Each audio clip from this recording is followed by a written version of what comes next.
What's cracking, y'all? Welcome to another video. Today, man, what a crazy fucking year so far, y'all. 2.5 months in to this year, and a lot of shit's happened, especially in the country rap genre, with the whole beef thing between Adam Calhoun and Ryan Upchurch and those other not as big country rappers dissing Upchurch as well. And then we got Mercules, who isn't really a country rapper, but a YouTube rapper more or less, also disses Upchurch. And then, you know, we got Hozier and Upchurch working together now. And we got Upchurch coming out with 2 new albums, Creeker 3, and then another rap album. Just Trey is releasing music, a fuck ton of music, and is about to release another album on Tuesday, his 7 Days album. And then we got the whole Kane Brown thing that's going on. And I thought that shit was done and over with years ago. So for those that don't know what the fuck's going on, approximately about 3 or 4 years ago, Upchurch helped Kane Brown because Kane Brown got lost on his own property. Kane Brown bought a house there outside of Nashville and went to go explore his property with some of his other buddies, and, well, they got fucking lost. Kane's wife called the local police. They showed up. They weren't going to go in the woods because, well, fucking the woods in the South, it's just like the woods here in Alaska. You don't know what the fuck's in there. They can fucking kill you. So they're like, no, we're not going in there. Kane ends up calling Ryan Upchurch. Upchurch, Ripta, and Upchurch's brother all go out there and rescue Kane and his other buddies. You know, and I first heard about it. I didn't think too much of it. Yeah, whatever. You know, kind of laughed. Oh, ha, ha, ha, ha. He got lost on his own property. That's funny.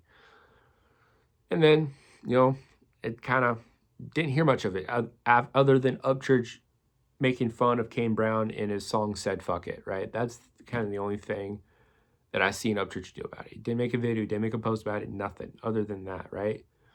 You fast forward to today, Kane Brown was, I believe, either on a radio show or a podcast, and they asked him about that incident. And he's like, oh yeah, Ryan Upchurch had to call the police. And I heard that. I'm like, you lying motherfucker. You know damn fucking well it was your wife that called the police. And it was Ryan Upchurch, Ripta, and Upchurch's brother that came and rescued your fucking dumbass. Lying ass motherfucker. Weren't you and Upchurch friends? And then you go and fucking lie about the whole fucking thing, you piece of shit motherfucker. And it, I mean, I kind of laughed at it. I can tell it verbally pissed Upchurch off. You can hear it in his voice when Upchurch made a video about it on his Instagram. And, you know, it doesn't surprise me. Here, again, another person to stab Upchurch in the back, right? We started way back in the day with Luke Combs, right? Luke Combs cowering down, apologizing for his song, Can I Get an Outlaw? Right? Because that song was the song that got me into Luke Combs, right? And I heard that, I was like, fuck yeah, I love Luke Combs, right? I blasted Luke Combs at work, in my truck, when I go hang out with my buddies. You know, I was a huge Luke Combs fan. And then that situation happens, and he apologizes for singing a song about being an outlaw. I'm like, that goes against exactly what you were singing about there, bud. You ain't who you say you are, you motherfucker. So I stopped listening to his music because the way he was conducting himself didn't align with my values and beliefs. So I'm like, all right, that's fine. And then we go forward and we run into the whole Katie Noel situation. And for those that don't know about Katie Noel, Ryan Upchurch and Katie Noel dated way back in the day. They have one song together, that song being Hey Boy, Hey Girl, and then she's also on his Parachute album with the song Dance with the Devil. But she filed false sexual assault accusations against Ryan Upchurch. And so then you fast forward a few years later to Chase Matthews. For those that don't know who Chase Matthews is, he's a country artist. Not really. He likes to say he is. He likes to think he is, but he's not. Upchurch signed him, right, to Holloway Records, right? They did a few songs together. Upchurch even gave Chase Brown his own Ford F-250 Platinum, right? Fully decked out lift, big tires, big wheels, blacked out, right? This thing is at least $100,000. If you count the truck and all the mods, well over $100,000. Gave it to Chase as a here's something to get you started, because at the time Chase Matthews was driving in a worn out fucking late 90s Dodge pickup that was literally on his last fucking thread, and then Upchurch felt bad, so Upchurch gave him a brand new fucking truck. And then what does Chase Matthews do? Stabs Upchurch in the back and signs with Warner Bros. Records, right? Pisses Upchurch off, right? Does the complete opposite of what a Hollow Boy is, right? And that really pissed me off too, right? I'm like, okay. And then you fast forward again to a couple years ago. Then you have the whole situation with Ryan Upchurch and his parents, right? And this is kind of a three-part thing, because you got Upchurch's parents getting mad at him because he's not giving them the money. Then they go out and do some sketchy shit. And then you got Bobby. For those who don't know who Bobby is, he's the owner of Redneck Nation, who actually was the first sponsor for Ryan Upchurch. They kind of found Upchurch on Vine and Instagram. They're kind of the people who gave Upchurch his start, right? They sponsored him pretty much. Bobby was there saying Upchurch was on drugs and stuff, and along with Upchurch's dad, his mom kept asking him for like large sums of money, like a couple $100,000, and Upchurch was like, "No, I'm not going to give you that much money." And then his mom went behind his back and bought houses in his name without his fucking knowledge. And then which really pissed him off, right? His parents doing all that shit. His dad, wanting money and getting mad when Upchurch says no, and then saying he's on drugs, right? And then his mom doing the same thing and then also buying a house in his name, right? And then Bobby texts Deerdorf and was like, "Hey, is Upchurch okay? Is he on fucking drugs?" And then talking about doing some weird shit with Upchurch, right? And it's just like, what the fuck? That really kind of, at least the whole thing with his parents kind of hit hard, kind of made me think of my own parents. I mean, granted, if I was to get the kind of fame that Upchurch has and the money that Upchurch has, I know my parents, they wouldn't do to me what Upchurch's parents did, right? Honestly, my dad would probably be advising me what to do with that money, to be smart with it. My mom, really not that type of person to really ask for anything, really. But it hurt, because I can sympathize. Well, if I was in his shoes, how I would feel in it. And seeing everything he's done for his parents, everything he's done for people, and those same people he's helped out fucking stab him in the fucking back, right? And then you fast forward again, you got the whole Tom McDonald thing, right? The whole thing with Tom McDonald, that right there kind of wasn't really a surprise, but kind of was at the same time, because Upchurch and Tom McDonald do have a song together, and that song, not a lot of people know about, right? It's only on YouTube. It's Traveler. It's Upchurch, Tom McDonald, and Struggle Jennings on that song. And it honestly surprised me. When that song came out, I was surprised. I was not expecting Upchurch and Tom McDonald to do a song together.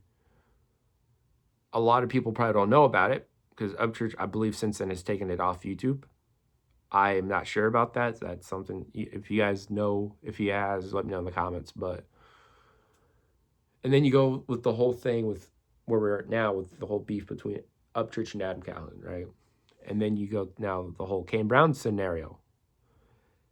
And it really shows what happens when you do, you get the money, you get the success, right? You get all these people coming out of the fucking woodworks, right? Wanting money. And you tell them no. And then they're making false accusations against you.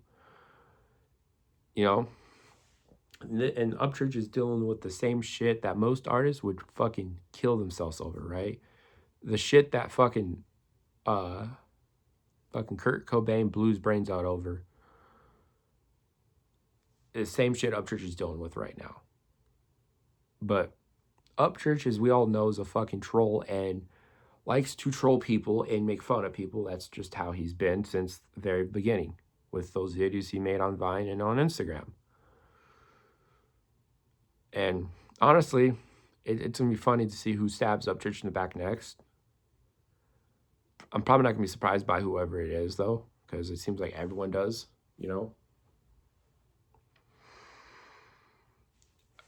But it goes to show Upchurch's character, the kind of person Ryan Upchurch is, because, you know, I've been listening to his music since he released his Cheatham County EP album. I remember the day I first listened to Upchurch. Very first day I listened to Upchurch.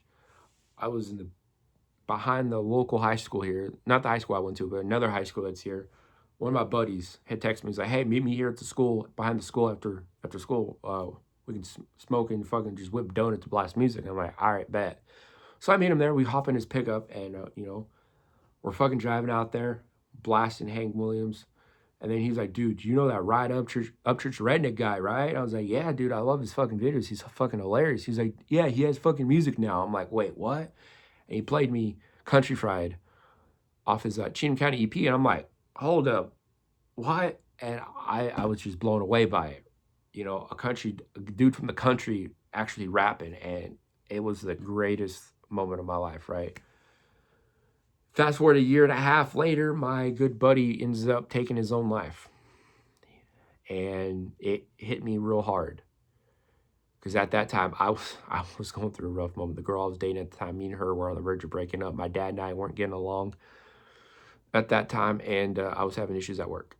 So I was going through it at the moment. And then me and my other good buddies, we were kind of butting heads. So I was not in a great spot. And I remember just being had it with it. I was like, I can't keep living like this. I was not meant to live like this. And I came to the conclusion that I too was going to end my own life. And that night I wrote out suicide letters to my mom, to my dad, my brother, to my sister, to my good friend Ethan, to, you know, even to the girl I was dating at the time, even though we were on the verge of breaking up. I still wrote her a suicide letter. And I had them all written. And they were laying on my bed, in my pillowcase. That's where I was going to leave them at. And I grabbed the knife, and I had taken some sleeping pills too. And as I was starting to cut, my phone dinged. And I remember just something inside me told me, look at your phone. So I grabbed my phone, and right there on my lock screen, it was a YouTube recommendation for Come and Get It by Ryan Upchurch. And then something inside me told me to tap it. I did. And then that intro to the song Come and Get It. You know, you go out there, you do the same shit, same style everyone else is doing. That ain't fucking legendary. Going out, doing shit your own way, plays your own fucking show. Now that's fucking legendary. Hearing that, it spoke to me. It spoke to my soul. And I knew I was here for a bigger reason. And I remember listening to that entire song in tears. And my mom comes running in my room because she hears me crying. She comes running, freaking kicking my door open. And she sees me there on my bed, laying there on my bed, crying with my wrist bleeding. And she starts crying. She grabs me. She hugs me. And, you know, since that day, man, huge Upchurch fan, right? He's helped me get through some of the worst moments of my life. When I lost my grandmother, he helped me get through that moment. That was a really dark moment in my life. When I was struggling with alcohol a couple years ago, Upchurch's music helped me get through that. And it really just pisses me off when I see people say he's on fucking drugs or he's this fake person when he's fucking not. Like, the man you see in those videos on Instagram is the same fucking man you'll see at the local fucking Tractor Supply or the local Loaf and Jug. That's just Upchurch. He's, you know, and I can see how people can say he's on drugs because he's very energetic. I'm the same fucking way, you know. But some of the shit people have been talking about him is fucking for the birds. I was like, what the fuck? Like, are you sure you're not the one on drugs, dude? It's crazy, you know, guys. I know I've been rambling on for almost 15 minutes now, but yeah. I saw the whole video that Upchurch made about Kane Brown. I was like, dude, I got to say something about this. This is fucked up. Like, why? And I know why. It's his record label. Like I said in the video I made yesterday, it's his record label. They told him to say that. They didn't want him to say the truth, because if he said the truth, it made him look bad and made the record label look bad. And heaven forbid that record label looks bad in the eyes of the public. So that's literally, that's what it all boils down to. And, you know, that's what, you know, we all know how Upchurch feels about mainstream Nashville. It's been that way since the start of his career. And it's going to continue to be that way. As long as Upchurch is breathing and still alive, it's going to be that way. But anyways, guys, hope you guys enjoyed the video. Let me know in the comments below what your whole thoughts on Upchurch and Kane Brown. And also, let me know what your favorite Upchurch song is. I'd love to hear from you guys. Also, if you haven't already, go ahead and hit the subscribe button. And if you made it this far in the video, leave me a big fat thumbs up. I appreciate y'all. I'll catch you guys in the next video. Have a great weekend. Peace.